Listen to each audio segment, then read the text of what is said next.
Welcome back to the channel. My name is Zachary Smith, PGH. Before we dive in, be sure to like, subscribe, hit that notification bell, all that good stuff. As I continue to promise, at some point there will be a video that is not wrestling content on the channel, but that day is not today because it is still more wrestling content on the channel. However, I needed some boots on the ground perspective. My boy Colton Rossi joining me on the channel today to break down Money in the Bank. Colton, how we doing, pal?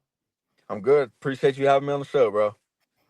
I am super psyched for this. Money in the Bank, one of my favorite stipulations, one of my favorite match types that they do. Super stoked that you're going to be in attendance for it and give me some perspective as to what, because I've never seen, obviously, this match type take place live in front of me, only watching it on TV. So I'm curious as to what that dynamic looks like in person. I've seen ladder matches, but I feel like this is a little bit different vibe to it. So I can't wait to hear about what your experience is going to be like at that show. And I'm super stoked for it. I think the women's is absolutely stacked when you look at who is going to be in the women's Money in the Bank. We'll talk about the men's. I'm a little bit surprised by how a couple of those outcomes of the qualifiers came out to be. But actually, I don't want to start with a match. I want to start with a question. Something that we talked about right before we started recording was, do we see a fifth match added? Because that's been kind of like the Triple H staple, other than at the Royal Rumble, because those matches are so long. Then you go with a 4-match card. But 5 matches has typically been the Triple H wheelhouse for the PLEs. Right now, just 4 on the card. Do we see something else get added at SmackDown, or what's your thought? Do we just roll with 4? I think personally, you're okay if you do 4. I think there needs to be a 5th, though, in my opinion. Like, as I'm going and be in attendance, I would like to see a 5th just to extend the show a little bit. I'm surprised the Intercontinental Championship isn't up with Dominic Mysterio. I thought that would be up. Personally, I thought Jacob Fatu was gonna be in the match, so I understood why the US one isn't up.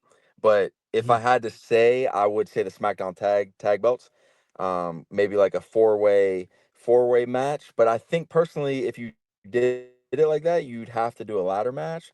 But then it kind of, is it too saturated of a field to have 3 ladder matches? You know what I mean?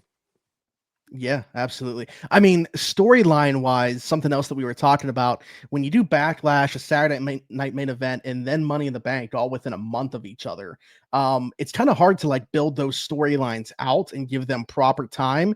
I hear what you're saying about Dom Mysterio with the Intercontinental Championship, but like, to me, that next defense, they might build that, unless it's just like I don't know, like a versus AJ Styles or something just to take up some time. They're clearly building the Finn Balor thing up, and I think that's going to be like the next real threat to take the championship from Dom.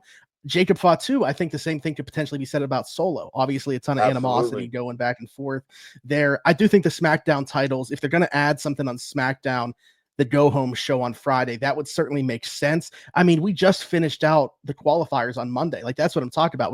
So there's not much of a build to this event here that has taken place over much time. It's kind of all been super rushed. You don't want to rush storylines, but one thing that we have seen take place over the last couple months on SmackDown, one thing to me that has carried the show is the tag division. With them being 3 hours, I think the only reason that it's been like palatable and has been able to stretch to 3 hours instead of 2 is because that tag division has been so good. I mean, Fraxium coming up from NXT as well. You mentioned to me, obviously, the Wyatt Six coming back into the fold, and I was curious what that was going to look like, but they're clearly targeting the tag titles too. I don't know if it's going to be like Gacy and Loomis or who from the group it would be in that mix. But yeah, a multi-team tag team match for the SmackDown belts could certainly be the direction they go if they're going to add a 5th match, or we just see the Money in the Bank matches take like 40 plus minutes apiece, like Royal Rumble match. That's totally in the cards too. Extended matches, it would have to be. Yeah, I don't know. I think. See, my first guess was we're gonna get a cash in with both titles being in the main event. But with a couple bumps in the storyline, obviously we'll talk about later. I think it's a dead end and something happens the Monday after. Yeah, Gunther set the challenge Jey Uso the Monday after on Raw in Phoenix. Could certainly see something take place there, but you know what? Let's dive into some predictions, and we'll start to tell because I feel like we're doing some foreshadowing here in terms of our thoughts, but let's get into some predictions, and we can do that. Let's start with one of the Money in the Bank matches, and we'll also close with one of them. Let's start. I mentioned the women's field being absolutely stacked. Rhea Ripley, Stephanie Vaquer just coming up, pulling double duty on Saturday, by the way. She's also doing the AAA crossover show, teaming up with Lola Vice down there. Giulia just recently brought up to SmackDown, Alexa Bliss, Roxanne Perez, and Naomi. Man, like I don't. You could go so many direct. You could sell me on pretty much any one of these ladies winning this briefcase. I'll be honest. As big of a Rhea Ripley fan as I am, she's the one I want to win the least I because agree. I agree. at any point in time, she is a credible threat. She doesn't need the briefcase to just say, I'm challenging for the world championship. So to me, this should be pretty much a wide open field, and you could sell me on anybody besides Rhea Ripley. What are you thinking? Personally, my pick is Roxanne Perez. I think they got something there with like the flirting with Dom and the live thing. Um, that that's what I want to win, but I could see Naomi winning, and that set up the Jade and Bianca clash. But like you said, Rhea, I don't think she should win it. You got three young ones and three vets, which I like. I think you throw one of the youngins right into the fire and let them take the case. I love that idea. I love Roxanne Perez, especially because she can kind of rub it in Liv's face as well. We talked about the animosity between Dom and Finn. Yep. I mean, you put the briefcase on Roxanne, who's more so like she's trying to win Dom over, but Finn is the one that brought her in. So you kind of got like maybe we would see a tag team match take place there first before we see, completely splitting up or whatever's going to happen there. But love that idea.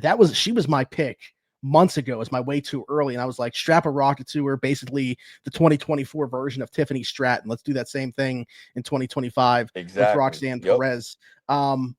Speaking of strapping a rocket on people, they could do the same if they put it on Stephanie Vaquer right up among her right after she comes up. I mean, that would be insane, but clearly the company views her very highly. First double champ down there in NXT. Now she's pulling double duty on Saturday. I mean, I don't think it's out of question. Really love the Naomi shout because she could cash in on Tiffany, set up that three-way that we're talking about with Bianca. If Bianca's ready to go at SummerSlam, potentially even, or I guess make it like dragged all the way out to WrestleMania 42, potentially if they wanted to do that. I don't know. I mean, my pick is going to be Naomi, but I like it. if it was my preference, I would go with Roxanne Perez. I agree. I like it. All right, so good stuff. That's what we got. Now, on this side of things, I assume because we don't have a women's championship match on the card, they're not going to cash in the Intercontinental Championship. So we're not thinking whoever wins this is going to hold this briefcase for at least a little bit. I think it's going to be held for a while. We're not getting a Drew McIntyre 2024 cash in night of unsuccessfully or anything like that in this case. I don't think here, at least. I don't think here. All right, moving on. We'll do the other women's match here, the Intercontinental Championship, running it back from Backlash, Lyra Valkyria versus Becky Lynch. I'll be honest, that match to me over-delivered at Backlash. I thought it was a really good match. I don't know that I questioned what the in-ring work was going to be like, but the story to me wasn't compelling.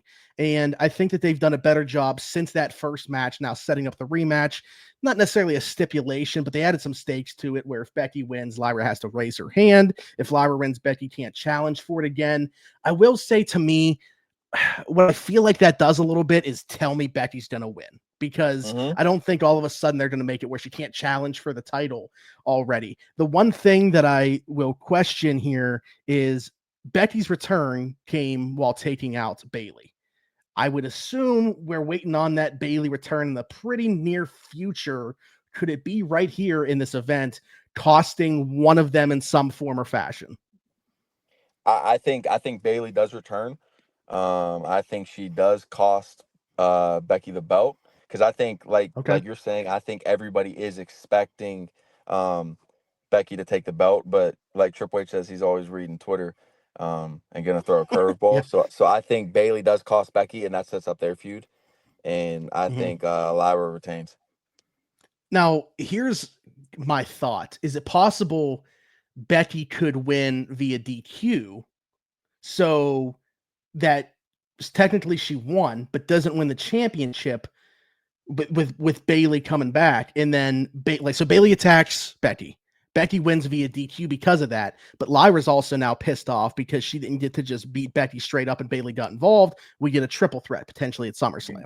It's perfect setup, and I think that is the way you save, like, oh, she can challenge because she didn't lose outright, Mm-hmm. and it saves it from anything happening in a sense of one getting cost.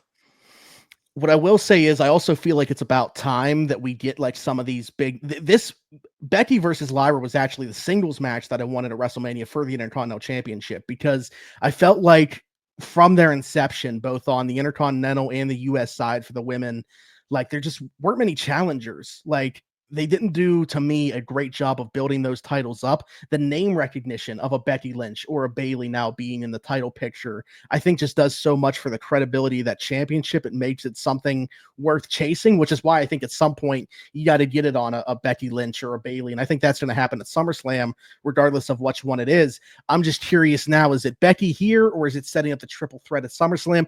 Again, you can talk me into either direction, but my official prediction is going to just be Becky wins the title here. Lyra has to raise her hand. Bayley comes back in some form or fashion before we still end up getting that triple threat at SummerSlam. I don't know. Is there going to be tension between Bayley and Lyra leading up to that? That's honestly my most curious part about the story that I'm telling in place here with my fantasy booking. I mean, you definitely can't go wrong either way. Um, to be honest, when Lyra won it off the bat, I was surprised. That wasn't my pick. I thought Mm, Bayley was going to take it, and like you said, I think that does create that little animosity of she can go after essentially either one. Um, but yeah, I'll stick with Lyra retaining via uh involvement from Bayley. okay, that's fair. That's fair. The other thing I've seen people pitch, and to me it doesn't make sense because Becky was the one that took out Bayley, so it'd be weird for Bayley to come back and like side with her and not get her lick back. But I've seen people talk about, you see her talking about feeling like underappreciated. You've seen Becky talk about feeling underappreciated. You've seen Charlotte on SmackDown talk about feeling underappreciated. I've seen people pitch like them forming a women's stable of like the OGs The Four and maybe Horsemen. going against like, yeah, right. Obviously, one of them is not in the company, but going against like the younger group of women in the company. And that would be interesting. Like, imagine if Bayley, I don't know how you could tell that story, like make it where Bayley just forgives Becky for attacking her or whatever. But I've seen people pitch that, and I'm curious as to what route that would go. Again, I don't know how you story wise make it make sense for Bayley to just forgive Becky Lynch and join her. Yeah, I think there's definitely beef, and I think that does carry you into the SummerSlam, especially due to the fact that it's two nights this year. I think that gives Mhm. you like a big momentum swing in the women's division of like who comes out of this alive in a sense. Yeah. Yeah. Absolutely. All right, we'll save the main event for the main event, which means let's go to the men's Money in the Bank here. I mentioned the field. Seth Rollins, LA Knight, Andrade, Solo Sikoa, Penta, and El Grande Americano taking the last spot last night, beating AJ Styles and CM Punk in a triple threat match. Definitely didn't see that one coming. So I wouldn't have been surprised about Punk not being in the field if Rollins wasn't either. But the fact Rollins was, I thought Punk would be. So yeah, to me, it's like either we're getting a swerve here, like, or it's gonna be Seth Rollins.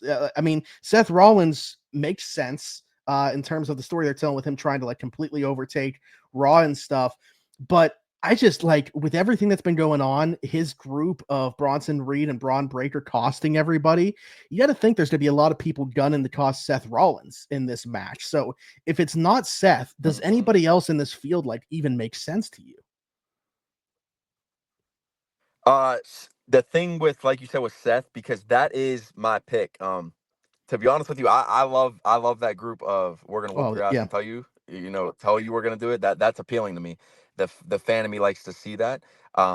Do think him costing CM Punk and Sami Zayn, etc. I think it bites him, and it's gonna cost him, even though I don't want to see it.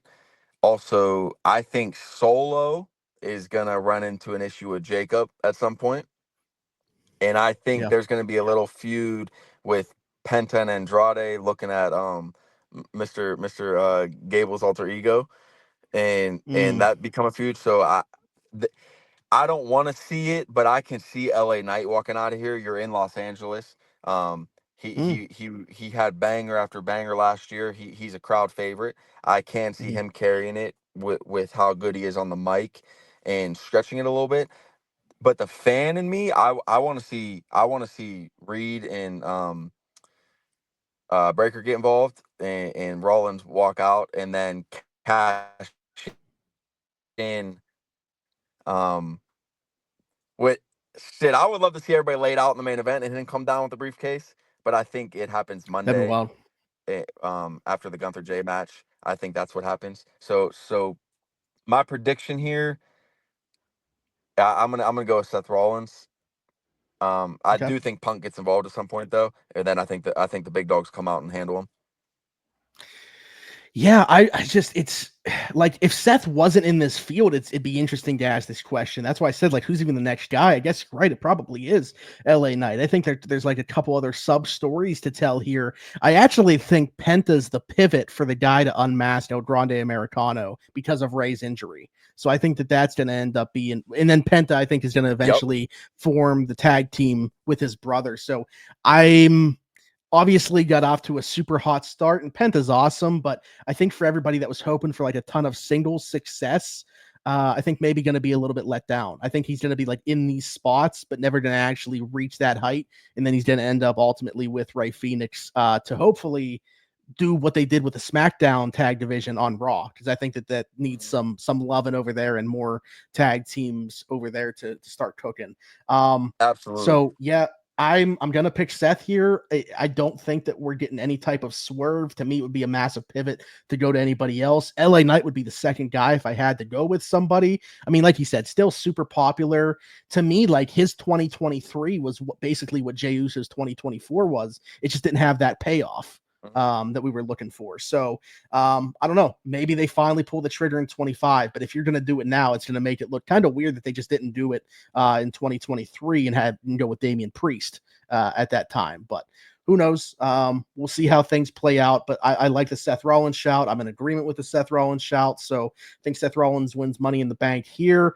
Is it going to lead into anything with the main event? The tag team match, John Cena and Logan Paul taking on Cody Rhodes, a returning Cody Rhodes and Jey Uso. Cody obviously was gone from WrestleMania 41 until this last Saturday night's main event where he came back to save Jey to set up this tag match. Speaking of pivots, it seems like there was one that took place here just with the layout of this match. I don't know if you saw the rumors, but it seemed like early on we could see Travis Scott potentially involved, and there was talk it I was going did to see be that. John Cena, Logan, and Travis versus Cody and the Usos, both of them, Jimmy Uso being involved as well. So it seems like there was a pivot there to go with just a 2-on-2 match here. Um, Again, is this going to get more time than it feels like it should because it's just a 4-match card? How do we think that this thing goes down?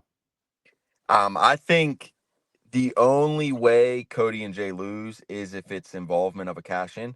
I don't think there's a chance that Cody and Jay go down.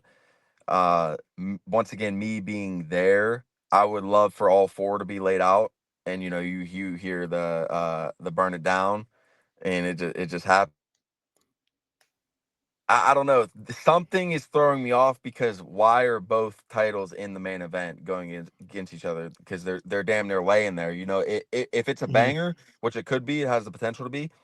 Um, Jay and Cena are both going to be a little banged up, so it is the perfect time to attack. If you have the case, but with Jay this took being what 3 tsunamis on Raw. I mean, he's already going in banged up, and I was wondering, like, exactly, yeah, no way he's 100%, and I feel like that was a symbol of like we're coming. Is just what I mean? hmm It's a matter of when. hmm My gut tells me Jay Cody win, and then Monday we get the cash in. yeah. So because what you're saying about like why is this main event? I'll be honest though, I had the same thought last year at Money in the Bank when it was Cody, Kevin Owens, Hmm. and Randy Orton facing the Solos group, and I was like, okay, maybe Roman's returning here as opposed to the SummerSlam, because why else is this main eventing when there's, not really a bunch of stakes on the line, and really the only thing that, like, solo pin Cody, which I guess gave him a little bit more credibility as the guy to challenge him. But yeah, in this case, I think it's just the name recognition, like, is why this is main eventing more than Hmm. anything else. And I'm in agreement with the winners too. I think Logan is there to take the pin. Obviously, it's not going to be Cena that does so. But yeah, like, the shenanigans take place. I really feel like they are hyping up a otherwise random Monday Night Raw taking place in Phoenix 2 nights after, and they have been for like a month. Hmm. For some reason, I don't think it involves Gunther, because I think the Gunther thing is ultimately with Goldberg, to set up that at Saturday Night Main Event in Atlanta. That is my prediction for, like, how that's going to play out. But in terms of that World Heavyweight Championship on Jay, my initial feeling when he won it was the longest that this goes is until SummerSlam. And then the fact that, like, Seth challenged him on a Raw, and it already kind of had like this uneasy feeling, like, oh man, are they pulling the trigger on this already? I I'm not fully committing to that being when it happens, but he's going to be the guy to take the belt off Jay, whether it's there or ends up being at like SummerSlam or whenever. Actually, it could be before SummerSlam, and maybe SummerSlam is like a rematch or something. But Hmm. yeah, I'm with Seth winning the briefcase earlier on in the night, and I'm with Cody and Jay winning here. Logan takes the pin. Will we see a bunch of shenanigans, or are we getting our hopes up for something that's not going to happen just because it's the main event? TBD. Personally, I'm gonna be pretty let down if it's just a base, tag match pin. That's it. Due to the fact Mhm. that um at Mania, I think everybody in attendance was waiting for the final boss music to come out, and it never came. Yeah. Literally when the show went off air, you still had people standing, like nobody left because That's, everybody's yeah. like, is it coming or not? So I think something, there got to be something going on. I don't think you can have back-to-back pay-per-views of just like one, two, three. Well, That's it. yeah, pretty honestly, pretty disappointing. I want to get your opinion on that. That's not necessarily related to this, but brought something to my mind that I want to get your thought about. Is, the Rock was on Pat McAfee's show, and basically, like, man, he was pulling the curtain back. Like, if you are Yup. somebody that wants to be left oblivious to what's going on behind the scenes in WWE, do not listen to the Rock talk outside of WWE, because he reveals all. I wanted to get your thought on that though, because it was pretty disappointing to find out basically the entire reason the Elimination Chamber went down the way it did was just because ticket sales were low for the event. So I don't know. It kind of stinks to find that out, because obviously I know that wrestling is scripted and everything like that. Yeah. But in terms of the storyline, the booking, stuff like that, I would like for kayfabe to stay alive at least a little bit. I agree. I agree because it's like it's like reality TV. You're waiting for next week's episode. With that, personally, I'm a big ass Rock fan, obviously, but I'm also a big Yeah. ass Triple H fan. So it's Mm, hard to, who do I side with here? I think deep down behind curtain, I think there's beef between them two, of some sort of like who yeah. this is my ship. No, it's not. It's mine. And I think they try to play tug of war, like with the fake jabs. I don't know if you remember when Triple H came out last year before the Mania and basically cut the promo and was like, some people need to know their role. And Yeah. and obviously that's a jab at The Rock. And I think The Rock knows everybody was expecting him. So that was his way of jabbing Hunter, even though it jabbed the company in a sense of saying like, F you, I'm not showing up. Um Yeah. because the fact the Rock and Roman, I don't think we ever see it now, to be honest with you. I think you had to do it this year because Mm, you didn't do it the previous year. And since it didn't happen, I think that's where the animosity is stemming from.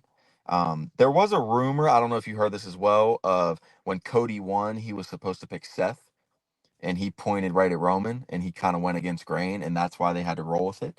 Now, once again, I don't know how true that is. That's a rabbit hole of theories, and that's where the curveball took place of throwing everything off. But I don't know. I mean, I think there's definitely some sort of tension between them two, and with the way things are going with TKO, honestly, I can see, in 5 years, Triple H not being in the position he's in. I wouldn't rule anything out. I mean, we've seen the way TKO operates for anybody that's also a UFC fan with the UFC. I mean, the bottom dollar is what it's ultimately going to be about. Absolutely. And I think that we've also seen it with them Knicks and WrestleMania being in New Orleans and going Yep. back to you're going to see a lot more in Vegas. And, whether you're for or against, personally, I'd rather see them go to a bunch of different venues and layouts and stuff like that. But, cutting guys like R-Truth, who would seem like lifers under the old regime. And there's so many things that I think you look at with TKO that just go against how it was previously. And don't get me wrong, I'm certainly not advocating for Vince McMahon, but business is just being done in a different way now. I think it's probably the best way to put it. That's a great way to word it. And you're seeing it play out both behind the scenes and on screen. So it's going to be interesting, to say the least, to see how this goes. And I just feel like it's all fallen a little flat since Elimination Chamber because of the assumption that The Rock was going to be around, and he hasn't been. And I also think I don't know, is he off screen? You know what I mean? Because he, like, on the Pat McAfee show, once again, he said, the final boss done, and that right there, it kind of throws of, like, as a WWE fan, whether you've been watching it since we're in elementary school, or whether you just became a fan because it's coming back popular. It's more so of like, well, like, what the hell do we do now? Because it's like, which way do you go? I don't know. I mean, I personally, I'm not a fan of, just because I'm more old school when it comes to this. I'm not a fan of, like, everybody getting involved celebrity wise. I think the celebrity field is becoming a little bit too much. Yeah. And I think you're taking away from the amount of talent you have already on the roster. Like the thing with, like, Tyrese Halliburton being in the game. Obviously, this is way off topic, but it's like, Yeah. you have people kept out of the game, and you're putting in a 2K player. Like, I don't Dude, think there's a need there's for it. like people that cover wrestling, right? Like the Dave Meltzer, Sean Ross Sapps of the world, Brian Alvarez. They're making it seem like fully possible that we see Tyrese Halliburton and Jalen Brunson have a match at SummerSlam. Maybe not one-on-one, but in a tag team Exactly. capacity or something like that. Yeah. Wild. And it's just like, and it's becoming, once again, like you said, it's becoming a money draw. And don't get me wrong, from a business standpoint, I completely understand. But from, like, a lifelong fan, it's becoming, to be honest with you, it's becoming unsustainable to even, check these events out. Because it's like, obviously Vegas ain't cheap. So it's like, Yeah. when you run it Yeah. back, the same thing, it's like, damn, we're doing this again. But I don't know. You As a think you'll fan, I go? mean, I'm always gonna. Why go? Yeah. Do you think you'll go again Or they next go? year? Oh yeah, y'all are coming with me. We're going. I mean, if I know this far in I'm advance, I guess it's possible. I'm gonna show you. I'm gonna show you how to get it done, bro. I'll show you how to make it happen. We're going. All right. Sounds good. Well, I can't wait to hear how this thing goes in Los Angeles.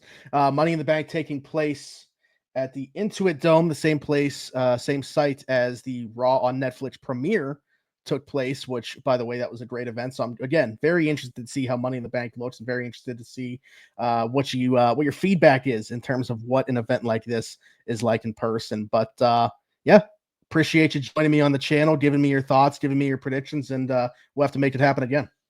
Absolutely, my man. Great talking with you.